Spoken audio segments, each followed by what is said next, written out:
Hey, everybody. It's Monday, the Monday after Easter, and I'm here to give a devotion.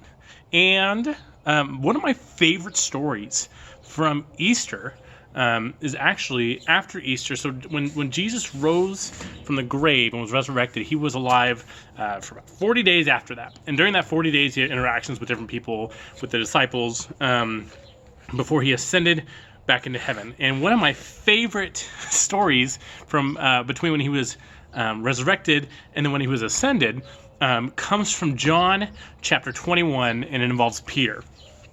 Now, we need to remember the kind of the backstory of Peter. So Peter was the disciple who swore to Jesus that he'd never leave him, that he would never turn away from him. And then in Jesus' hour of need, Peter denies him 3 times. And during that 3 times, he realizes that Jesus was right when he said he was going to deny him 3 times, and he's distraught and he leaves. And then this is after Jesus has been resurrected, but Peter has not encountered Jesus yet. So it says this: after these things, Jesus showed himself again to the disciples at the Sea of Tiberias, and he showed himself in this way. Gathered there were Simon Peter, Thomas called the twin, Nathanael of Cana in Galilee, the sons of Zebedee, and two other of his disciples. Simon Peter said to them, "I'm going to go fishing." They said to him, "We will go with you." They went out and got into the boat, but that night they caught nothing. Just after daybreak, Jesus stood on the beach, but the disciples did not know that it was Jesus. Jesus said to them, "Children, you have no fish, have you?" They answered him, "No." He said to them, "Cast the nets out to the right side of the boat, and you will find some." So they cast it, and now they were not able to haul it because of all the fish that they had. That disciple whom Jesus loved said to Peter, "It is the Lord." Simon Peter heard that it was the Lord, and he put some clothes on, for he was naked. And then he jumped into the sea and swam to the shore. But the other disciples came in with the boat, dragging the net full of fish. For they were not far off from the land, only about 100 yards off. When they had gone ashore, they saw a charcoal fire there, with fish on it, and bread. Jesus said to them, "Bring some of the fish that you have caught." So Simon Peter went aboard and hauled the net ashore, full of large fish, 153 of them. And though there were so many, the net was not torn. Jesus said to them, "Come and have breakfast." Now, none of the disciples dared to ask him, "Who are you?" because they knew it was Jesus. Jesus came and took bread and gave it to them, and did the same with the fish. This was now the 3rd time that Jesus appeared to the disciples after he had been raised from the dead. I'm going to read one more part, and I'm going to tie it all together here. This is when, after breakfast, there's an interaction between Jesus and Peter that's so important. It says, when they had finished breakfast, Jesus said to Simon Peter, "Simon, son of John, do you love me more than these?" He said to him, "Yes, Lord, you know that I love you." Jesus said to him, "Feed my lambs." A second time he said to him, "Simon, son of John, do you love me?" He said to him, "Yes, Lord, you know that I love you." Jesus said to him, "Tend my sheep." He said to him a 3rd time, "Simon, son of John, do you love me?" Peter felt hurt because he said to him a 3rd time, "Do you love me?" And he said to him, "Lord, you know everything. You know that I love you." And Jesus said to him, "Feed my sheep. Very truly I tell you, when you were younger, you used to fasten your own belt and go wherever you wished. But when you grow old, you will stretch out your hands, and someone else will fasten a belt around you and take you where you do not wish to go." After this, he said to him, "Follow me." So there's a lot in this story, and one of my favorite Easter stories is because there's this redemption. And Scott made a good point of this on Sunday.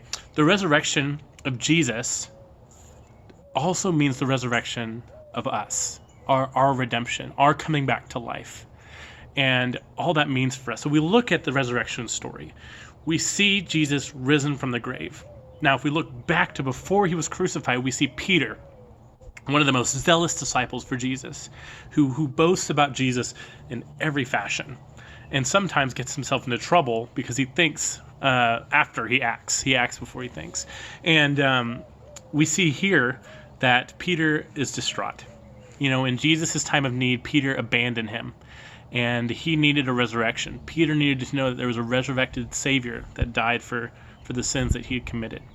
So when Peter interacts with Jesus, he has this redemption story. And before he interacts with Jesus, he goes fishing, which is interesting because fishing is what Peter would have done before he ever met Jesus.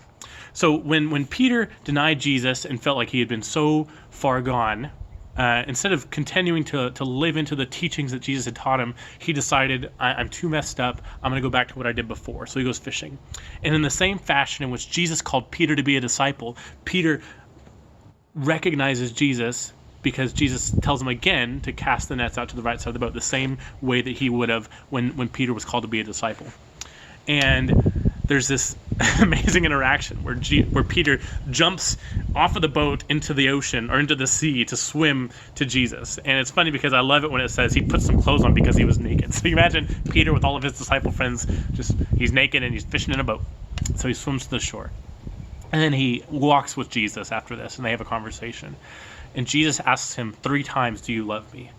And a lot of people, when they read this story, talk about how Jesus, when he's asking those 3 questions, is offering Peter forgiveness for the 3 times that he denied him. Offering Peter resurrection, the same way that he was resurrected from the grave. Peter was dead in his sin, had realized that what he had done, he couldn't ask forgiveness for. There was nothing he could do.